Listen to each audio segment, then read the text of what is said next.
10 languages? Seriously? The manager's booming laugh echoed through the office, making Michael feel as if the floor were vanishing beneath his feet.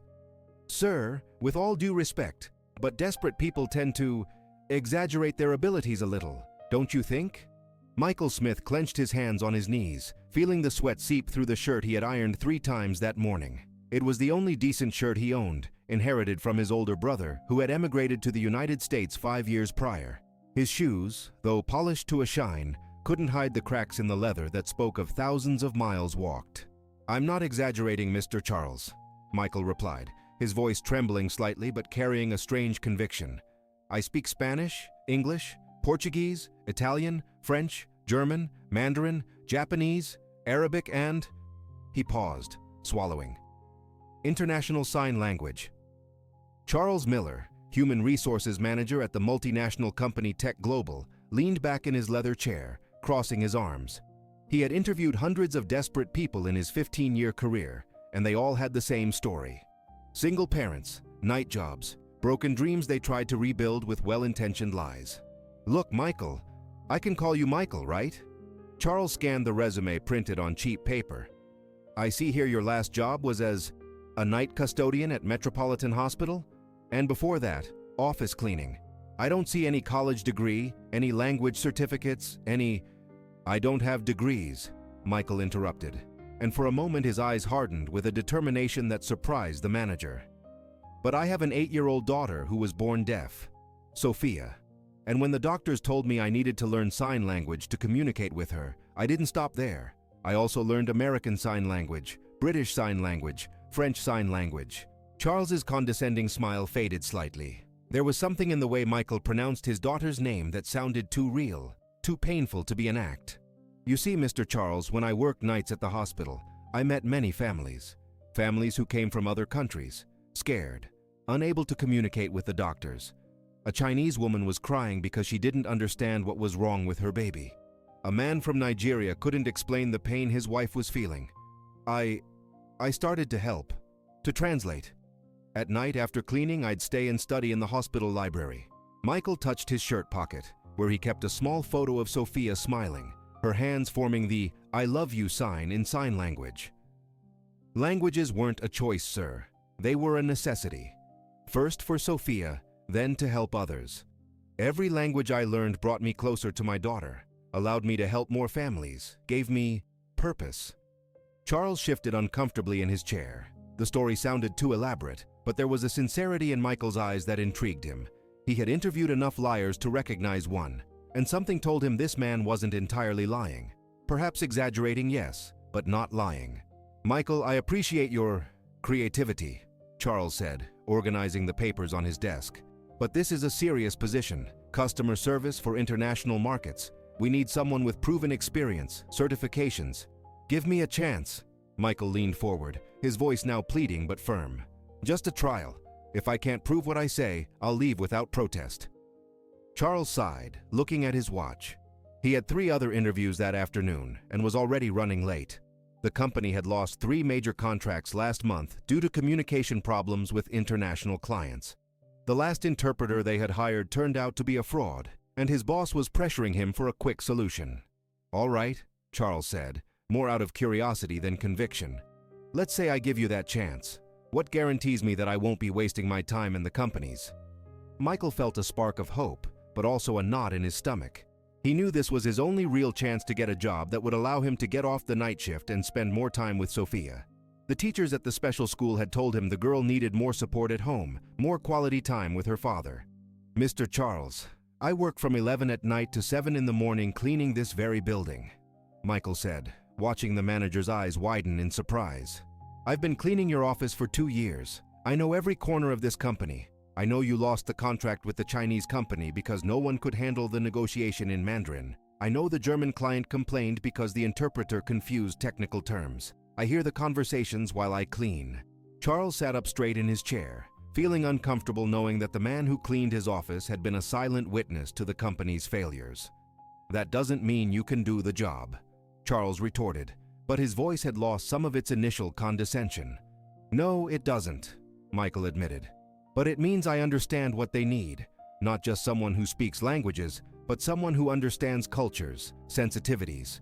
When I translated for that Chinese family at the hospital, I didn't just change words from Spanish to Mandarin. I had to explain how the medical system worked here, how to show doctors respect according to their culture, how to... Enough, Charles raised his hand. Look, Michael, I admire your persistence, but this is a serious company. We can't risk humanitarian experiments. The words landed like a slap. Michael felt the hope he had been building for days vanish. He thought of Sophia, who that morning had asked him in sign language if Dad was going to get a day job so she could go to more activities with the other kids. Humanitarian experiments, Michael repeated slowly, and for the first time in the conversation, his voice carried a touch of bitterness. You know what, Mr. Charles? You're right. I'm just a custodian who thinks he's a polyglot. A single father who deludes himself into thinking he can change his life. He rose from the chair, smoothing his wrinkled shirt. Thank you for your time. I'll keep cleaning your office at night, and you can keep looking for your perfect candidate with certificates and college degrees. Charles felt strangely uncomfortable watching Michael walk toward the door.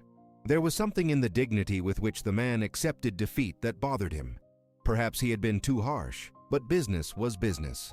Michael, he called out when Michael already had his hand on the doorknob. If you really speak all those languages like you say, why haven't you looked for work as a translator or interpreter before? Michael turned, and Charles could see a sad smile on his face. With what references, sir? With what contacts? I'm an immigrant from El Salvador who arrived here 10 years ago with a suitcase and a baby in my arms. Translation jobs are for people with networks, with connections, with opportunities. I only have my hands to clean and my voice to help whoever I can, whenever I can. That night, Michael arrived at his cleaning job with a heavier heart than usual. The corporate building was empty, lit only by emergency lights and the occasional glow of a computer left on. He went up to the 17th floor, where Charles's office was, pushing his cleaning cart and trying not to think about the humiliation of that afternoon. Sophia had cried when he explained to her in sign language that Dad hadn't gotten the day job. Not with tears, because Sophia rarely cried, but with that silent expression of disappointment that was 1,000 times worse. She had signed to him that it was okay, that Dad worked very hard at night, and that was enough. But Michael had seen the sadness in his daughter's eyes, the same sadness he saw every morning when he took her to school before catching his few hours of sleep. As he cleaned Charles's office, Michael couldn't help but remember the manager's words. Humanitarian experiments. Was that what his whole life had been? A failed experiment of someone who thought he was more than he was? He picked up the office phone to make his nightly security report when he heard it ring. It was unusual for someone to call so late, but sometimes there were corporate emergencies. He hesitated a moment before answering. Tech Global, night service, he said in Spanish. Thank God someone answered. The voice on the other end sounded desperate, speaking in English with a strong Chinese accent. I need urgent help. I'm Mr. Chen, from Beijing Industries. We have a server crisis and need to speak to someone in technical support immediately. Michael looked around the empty office. It was midnight, and no one else was in the building. Mr. Chen, I'm sorry, but technical staff aren't available until tomorrow. I can take your message and... You don't understand, Chen interrupted, now speaking in Mandarin out of frustration. We're losing money every minute. The contract states 24-hour support. Where is the support? Michael froze. He perfectly understood what Chen was saying in Mandarin, but technically it wasn't his responsibility. He was just the night custodian. If he answered in Mandarin, he could get into trouble for exceeding his duties. But the desperation in Chen's voice reminded him of so many families he had helped at the hospital, people who needed a bridge between languages and cultures. Mr. Chen, Michael replied in perfect Mandarin, I understand your frustration. I'm Michael, from the night support team. Please explain exactly what's happening with the server. There was a silence on the other end, followed by an evident sigh of relief. Finally, someone who speaks my language. The main server went down 2 hours ago during our peak operating hours. We have hundreds of transactions stuck and... Michael listened carefully, taking notes in a notebook he found on the desk. Although he wasn't a systems technician, his years cleaning corporate offices had taught him a lot about common problems companies faced. He knew the basic protocols. He knew whom to contact in emergencies. Mr. Chen, I'm going to connect you with our on-call remote technician, he told him, remembering the procedure he had heard described dozens of times. But first, allow me to verify some details to expedite the process. For the next 20 minutes, Michael served as a bridge between Chen and the on-call technician who connected from his home. He didn't just translate words, but cultural contexts, explained the Chinese client's expectations, and helped the technician understand the urgency from a cultural perspective. When the problem was finally resolved, Chen was effusive in his gratitude. "Michael, you've saved our contract. I'll report to your company that the best night service I've ever received was yours. What's your full last name for my report?" Michael hesitated. He knew he was in dangerous territory, but it was too late to back down. "Smith," he replied. "Michael Smith." The next morning, Charles arrived at his office to find 3 unusual things: a night incident report on his desk, 5 voicemail messages from international clients praising the service, and a note from the CEO requesting an urgent meeting about the exceptional handling of the Beijing Industries crisis. Charles read the report twice before fully understanding what had happened. According to the night technician, a certain Michael Smith from the night support team had handled the Beijing Industries crisis with extraordinary professionalism and linguistic competence. The client had been so impressed that they were considering extending their contract with Tech Global. "Michael Smith," Charles murmured, the name echoing in his mind. It couldn't be the same Michael from yesterday, the custodian who claimed to speak 10 languages. It was impossible. It had to be a coincidence. But suspicion gnawed at him. He called security and asked to check the building's entry logs from the previous night. His heart stopped when he saw the name. Michael Smith, night custodian, entry 11:00 p.m., exit 7:00 a.m. It can't be, he told himself. It can't be the same man. Charles waited until 11 o'clock that night and returned to the building. He found Michael on the 15th floor, cleaning the offices with the same silent dedication as always. When Michael saw him, his eyes filled with panic. "Mr. Charles, I can explain." "Was it you?" Charles interrupted, his voice a mix of disbelief and something he couldn't quite identify. "Was it you who handled the Beijing Industries crisis last night?" Michael let the mop fall, resigned. "Yes, it was me." The phone rang, and there was a desperate man who needed help. I couldn't just leave him like that. "Do you realize you completely exceeded your duties? That you could be fired for impersonating a support employee?" "Yes," Michael nodded, looking at the floor. "I know, but he needed help, and I could give it to him. I didn't think about the consequences." Charles remained silent for a moment that felt eternal. Then slowly he took out his phone and dialed a number. "Who are you calling?" Michael asked, fearing the worst. "The CEO," Charles replied. "Michael, I have a question for you. Do you really speak Mandarin as fluently as you sounded last night?" Michael nodded nervously. "And the other 9 languages you mentioned yesterday?" "Yes, sir." Charles spoke softly on the phone, away from Michael. After a few minutes, he returned with an expression Michael couldn't decipher. "Michael, the CEO wants to meet you, right now." "Now? In the middle of the night?" "Now," Charles confirmed. "Beijing Industries wasn't just any client, Michael. It was our biggest client, and we were about to lose the contract due to communication problems. What you did last night, you saved us a $2 million contract." Michael felt his legs trembling. "I don't understand." "I didn't fully understand it either until an hour ago," Charles admitted. "Michael, do you know how long we've been looking for someone with your exact skills?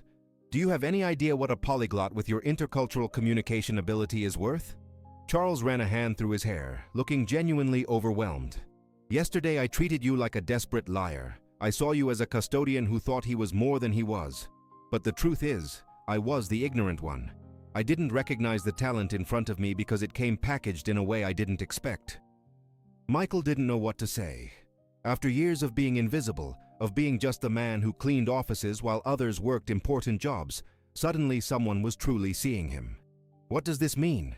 he asked in a voice barely audible. "It means," Charles said, "that perhaps it's time you stopped cleaning offices and started directing international communications." 6 months later, Michael Smith sat in his own office on the 18th floor of Tech Global with a panoramic view of the city and a plaque on the door that read, "Director of International Communications." On his desk were photos of Sophia in her new private school for the deaf and hard of hearing, where she now had access to state-of-the-art technology and specialized therapies. But what excited him most wasn't the life-changing salary, nor the elegant office, nor even the professional recognition.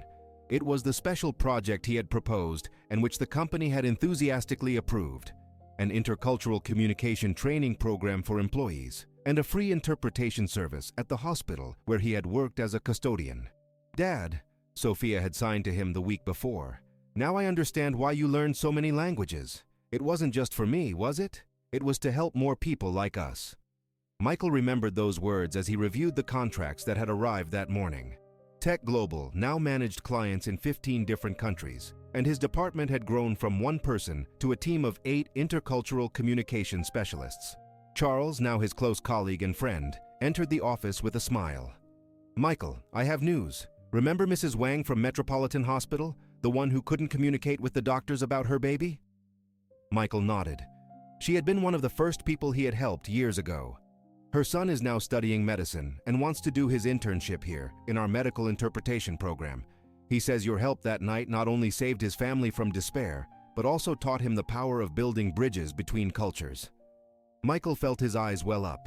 Sometimes stories had a way of coming full circle. "You know what the most ironic thing about all this is?" Charles asked him, sitting across the desk. "What?" "That you never needed certificates or college degrees. What you needed was for someone to give you the opportunity to prove what you already knew how to do. I was about to be that idiot who lets talent pass by because it didn't come packaged in the traditional way." Michael smiled, remembering the humiliation of that interview that had changed his life. "Charles, you know what I learned from all this?" "What?" "That sometimes our greatest strengths are born from our greatest needs. I learned languages because I had a deaf daughter and wanted to communicate with her. I developed intercultural empathy because I was an immigrant from El Salvador and know what it feels like to be lost in a strange country. My experience as a custodian taught me to be invisible when necessary and present when needed." Michael stood up and walked to the window, looking out towards the hospital where he had worked so many nights. "Every language I learned, every family I helped, every night cleaning offices, it was all preparing me for this. I just didn't know it at the time." Charles joined him at the window. "Michael, there's something I've never told you. The day after your interview, before the Beijing Industries incident happened, I had already decided to give you a chance. There was something about your story that bothered me, but in a good way. It bothered me to think I might be letting someone special pass by because of my prejudices." "Really?" "Really. But I'm glad things happened the way they did. Because that way, you didn't just get a job. You got the recognition you deserve." That afternoon, when Michael picked Sophia up from school, she signed something that made him smile through tears. "Dad, my friends asked me why you know so many languages. I told them you learned to speak with the whole world because you first learned to speak with me." Michael hugged his daughter, thinking of all the nights he had cleaned offices, dreaming of a better future for her. Sometimes dreams don't come true the way we expect. Sometimes they come true in a much more beautiful way. And in his heart, Michael knew that every word in every language he had learned had been worth it for this moment. Seeing Sophia proud of her dad, and knowing that he had proven that talent doesn't always come with certificates, but with heart, perseverance, and the willingness to help others when they need it most.